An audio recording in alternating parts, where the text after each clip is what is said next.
You know what? Good morning. Happy February 11th, 2023. It's so I'm about in the habit of saying 2023, right? So good morning. I'm glad you're all here. We're going to start a few minutes early. And as always, if you need IT consulting, you just need to reach out, all those things, head on over to williehowe.com, click hire us or contact us, fill the form out, and someone will be in touch with you as soon as possible. I want to thank everybody for being here. So everybody's probably getting logged in. So good morning, Jason. Good morning, CH. Gibby, good morning, everyone. Assuming everybody can hear me, I guess I should ask that. What's going on over here? If you follow me on some of the other social accounts, you would have seen this the other day. This is the Ingenious. They did send this to me, so thank you, Ingenious. This is their first gateway, and they're going to compete head-on with some of the other players in the game. Ubiquiti, Fortinet, Sonic Wall. And this is their first. This is the ESG 510, and it's going to have some advanced stuff. Jason from Jason's Lab is in the house. Him and I are going to do a video, a site-to-site VPN with this, and I think him and Tony and I are going to do site-to-site-to-site with the Grandstream routers as well. But anyway, this is going to have some advanced functionality that you usually have to pay a lot of money for when it comes to access points and things like that.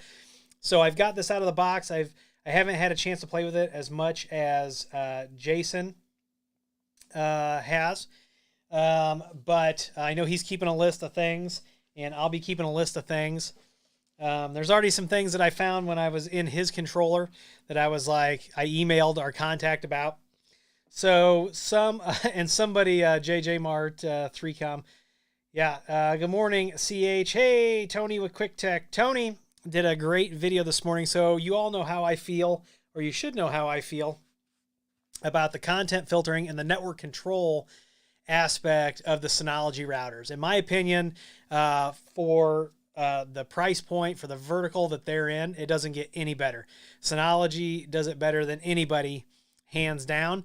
I've got videos. Tony did a great video this morning on how to keep children safe with the Synology router, and I haven't gotten all the way through it, but he probably shares a lot of those same sentiments that I do. And I need to do an updated video because I have the new router. And Tony, let me know in the comments. One thing that I do is I set a base profile for the entire network. And so that way, if your kids think that they're going to get savvy and turn on the rolling MAC address on their phone, that base policy still catches a lot of shenanigans. So, all right. Natsert, good morning. James. Yeah, James is saying lots of Ingenious talk lately. James ordered an Ingenious point-to-point bridge for his father-in-law's shop, and I'm trying to get him to do a setup video on the point-to-point bridge and then some pictures so we're not quite as intrusive, because a lot of times customers don't like it when you're filming there or talking about it. So we'll see what James comes up with for that. Good morning, Brian. And good morning, Jack. We talked about that. Yeah, so Ingenious videos coming soon.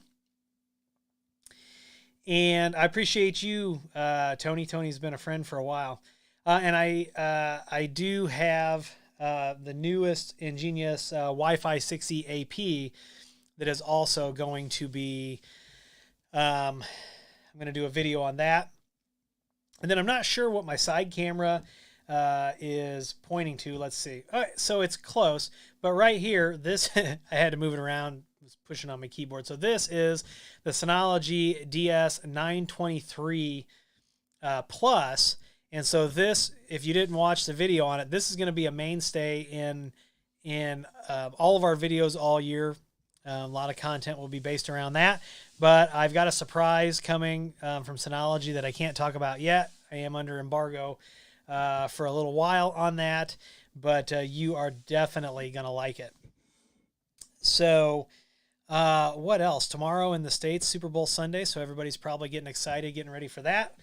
We will, we'll kick back, and we're going to just going to be the family and we'll watch some football, eat some chicken wings and rib tips, and just have a good, relaxing Sunday, sliding back into that that work week. Good morning, JH. So there was something that I wanted to show you, and I'm going to see if I can get this to be okay. Let me see if I can resize this window. See if I can resize this. Okay, so I think, and I don't have my phone with me, but I think what you should see right now is you should see my Chrome window kind of over here, and then you should see me in the bottom right-hand corner.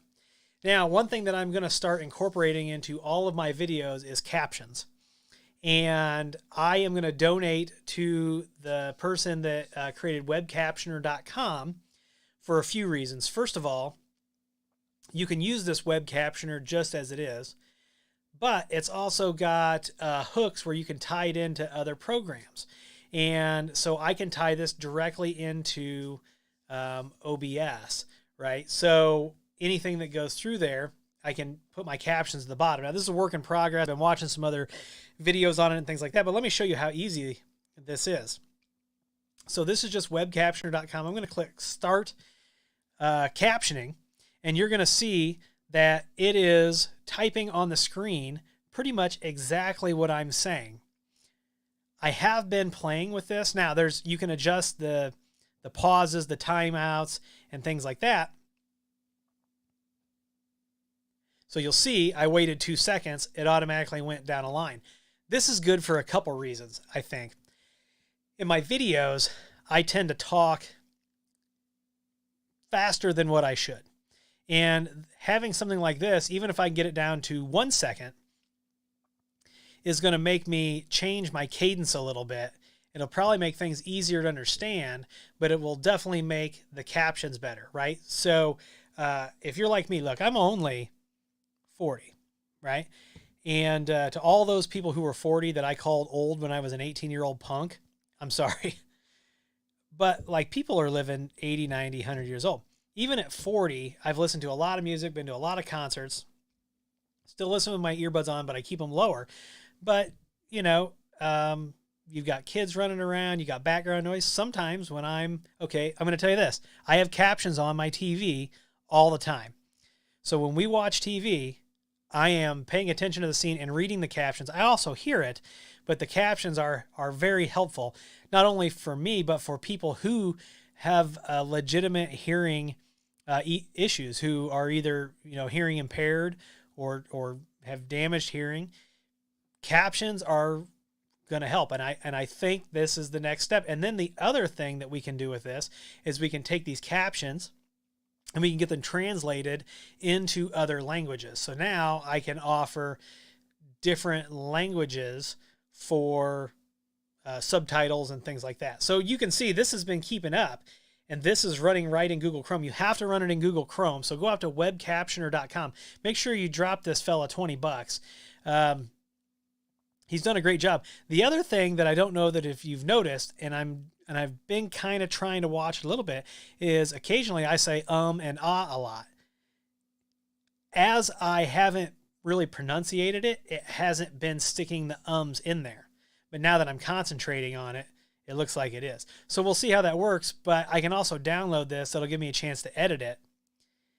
But you can see in near real time how quick this software is captioning. It's beautiful. So that is my goal for the next videos that come out this week, to have the captions built into the video, to have the caption file available. I'm going to try to do this with my shorts, my Instagram, you know, the videos that I take on my phone. So it does a really great job. I think I'm really going to have to do minimal editing. And I just did that to see if it was going to mess up. So let me know what you think about this. I think going forward, I'm going to caption as many things as I can. So let me know what you think. I'm going to pop this back over. I'm going to stop the captioning, pop open the live stream here. All right, so back over to the comments. James was going to get the Wi-Fi 6, bridge, but they were out. And the Streakwave salesman actually reached out to James and said, "Hey, we've got this one in stock." So let's see here. JH, I was scrapping some micro workstations. Oh, so speaking of, and I will put an Amazon affiliate link in here. I'm going to tell you what. So somebody turned me on to these B-Link. Let me search here real quick. B-Link Mini PC. Somebody turned me on to these B-Link Mini PCs. These things are fantastic. So you can actually get this one with 8 gigs of RAM. You can get it for under $300. Here's and they're pushing these out to YouTubers for review. I'm not going to ask one. I'm just going to buy one to run. And I think if you get one with 32 gigs of RAM and the right processor, you could use this as a virtualization host. There's absolutely zero reason why you couldn't use this as a virtualization host. So here is the Ryzen 7 3750H, 16 gigs of DDR4, 500 gig M.2 NVMe, 4K, dual HDMI, Wi-Fi 5. You can get them with Wi-Fi 6, $349. Prime delivered Monday. So, comes with Windows 11 Pro, I think. Let's check it out here. Yep, comes with a Windows 11 Pro license. How can you beat this with a stick?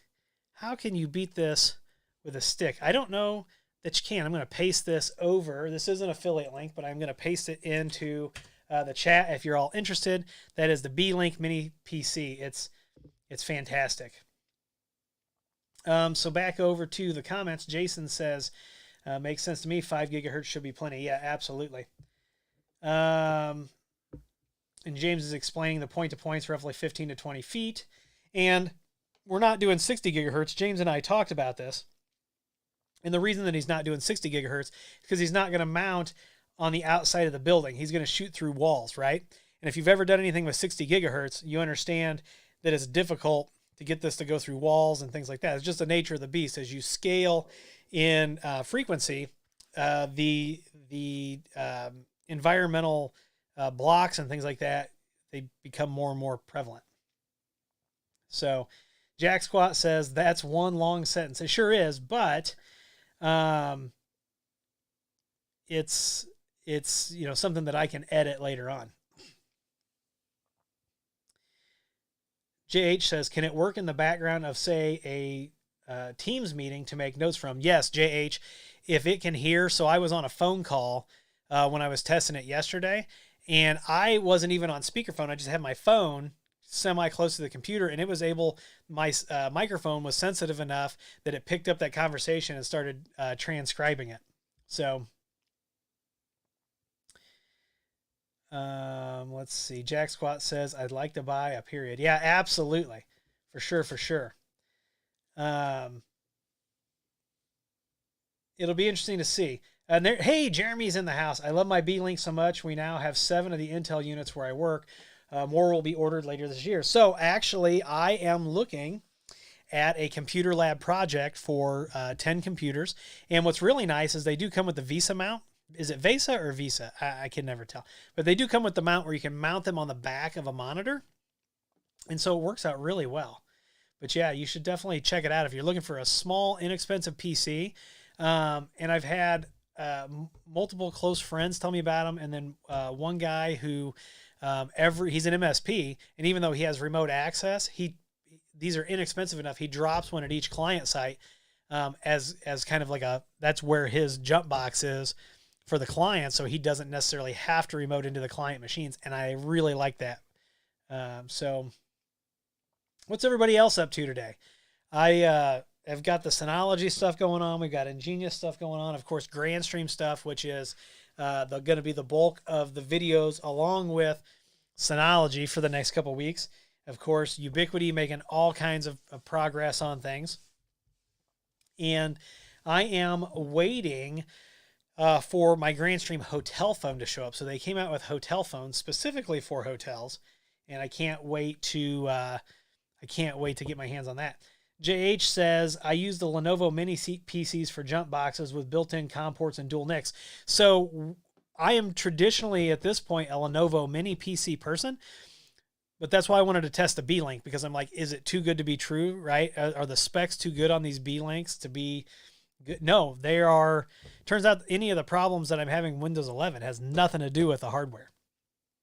So we're troubleshooting an issue where once a Windows 11 Pro machine is bound to a domain, the task, the start menu and the task manager stop working. So we're working through that. We know it's a GPO. We just got to figure out what, when, where, how, and why. So Jeremy says the only downside with the B-Link is you may need to add a USB hub. Yeah, possibly. And Tony says, might have to grab one of those little guys for virtualization here in the lab. Yeah, I will do a quick video on mine when I get the one here.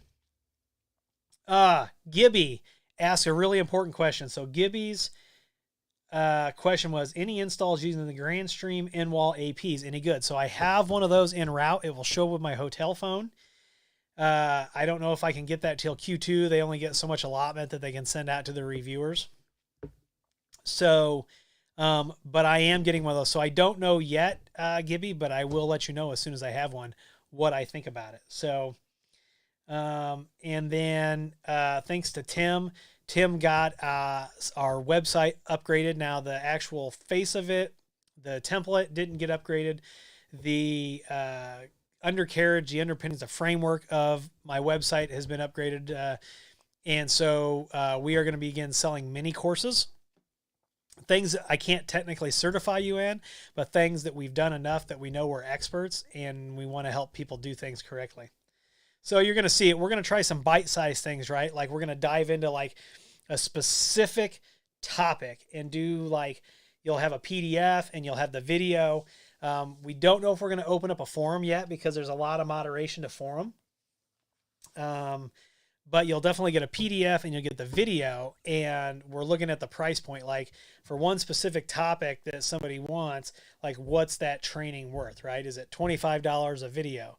Is it, then do we open it up and we do a yearly? So that's something that we're kind of batting around. So we'll see how it works, but we're definitely going to try it this year, along with, we're still going to do Grandstream certified training.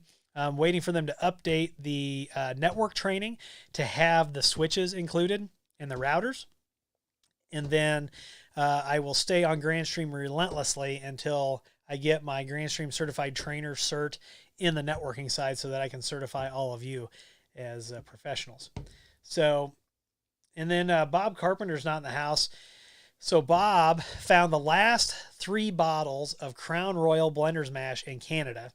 I believe he has them at this point. So he's trying to figure out how to legally get it to me here in the States. So that none of us get flagged by either the Canadian or the United States government. So that, I'm looking forward to that. I don't think Bob's here, but hey, SysTech 911, good morning. So, nothing crazy exciting going on. A bunch of email to answer. We're just kind of cleaning it up. Yeah, Jason says, me and Bob have the same issue. Yeah, and I would prefer that none of you get tagged as I prefer that none of you get tagged as smugglers, because eventually it'd be cool if you came to the States, right? So, and I think he visits. Yeah. What else is going on? Any questions about anything else? Networking, wireless, security. Doing a lot of security stuff lately. We do offer a turnkey service. If you, as a business owner or as a consultant, are interested, we do offer a turnkey service with a very reasonable price. We have a checklist that I have developed to bring you up to a certain level of base minimum security requirements. If you haven't noticed, more and more industries are now having government regulated IT security things you're having to do. The latest one's the car dealership. The FTC now has, and I don't know if Doug's on here or not, but the FTC now has a whole set of rules that car dealerships have to follow. regular businesses, it would behoove you to spend a little time and just get up to snuff, get up to a base level that when your insurance company comes to you, because that's the next thing that's coming for cyber liability insurance. If it hasn't hit you, it's going to. But when your industry gets the regulations put on, you're going to be ready. You're going to be 95% of the way there, right? So we do offer that. Let us know what you need, because I will tell you, security is more than somebody coming into your network and running Nessus. It is way more than that. And a lot of these consultants I run into, that's what they do. They come in, they charge you a boatload of money to run software, and that's it. There's a lot more to compliance than running a piece of software. So, and Jason and I, look for us to do that collaboration on the Ingenious stuff, and him and Tony and I on the Grandstream side. So, all right. Well, it is 11:31. We've, I don't know how long we've been going at this point, maybe not quite a half hour. Michael, good morning. So I know it was a weird time.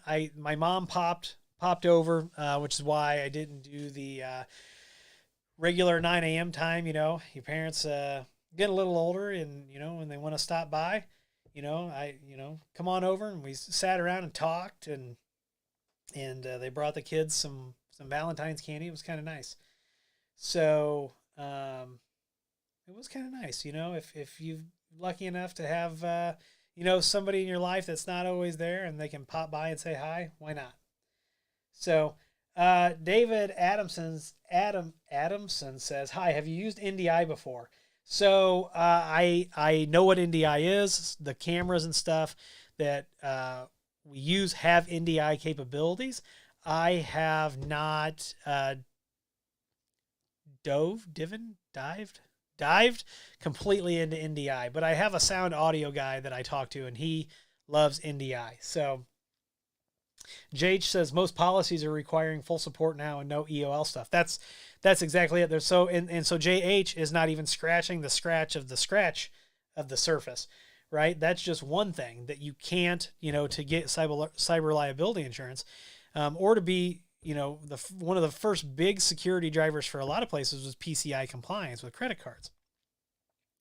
And you can't be running end of life hardware in your network at all. You're non-compliant, right? So that's just a fraction of it. There are so many things. I think on my my base checklist, there's like 40 areas.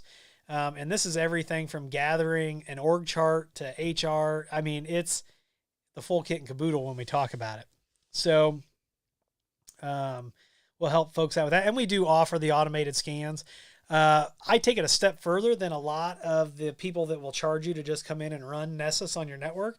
I look at it. I decide if it's an actual vulnerability based on, because here's the thing about software-based scans, right? So let's say that I'm running a Linux web server, and it's Ubuntu, whatever, 27.04. I know that's stupid because it's 2027, but I'm making an example out of this. Let's say I'm running Apache, and I'm going to make these numbers up. Follow my example, please. So I'm running Apache 2.03 Ubuntu, right? So that package is Apache 2, but it's .03 Ubuntu, which means Ubuntu has created that package, right? Well, let's say that Apache 2 has a vulnerability. And that .003 package from Ubuntu patches the vulnerability. The software doesn't care. It sees Apache 2, it ignores, and you can configure this, but every single security scan that I have been party to, they don't do this. It just sees Apache 2. You fail automatically.